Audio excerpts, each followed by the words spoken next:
পড়ছে পারদ, চোখ রাঙাচ্ছে সূর্যি মামা। শুরু হয়ে গিয়েছে ভোট প্রচারে, ঘাম ঝরছে নেতাদের।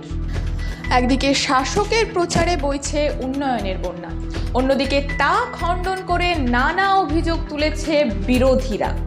শাসক থেকে বিরোধীরা প্রতিশ্রুতি দিচ্ছেন গাল ভরা। জনতার করতালি আর ভোট পাখির শব্দে কাঁপছে আকাশ। আমাদের ক্যামেরা ছুটে চলেছে সেসব ঘটনার পিছনে। তবে কেবল নেতা নয়, কি বলছে জনতা তা শুনতে ঘাম ঝরাচ্ছেন আমাদের প্রতিনিধিরা।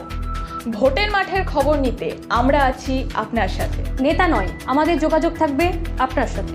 সবার আগে নয়, তথ্য নির্ভর সঠিক খবর ঠিক সময় পৌঁছে দেব আমরা। বিএনএন টিভির পর্দায় চোখ রেখে সিদ্ধান্ত নেবেন আপনারা। আমাদের ফেসবুক এবং ইউটিউব চ্যানেলে নজর রাখুন, ফোন করুন 03481796414 অথবা 9064150104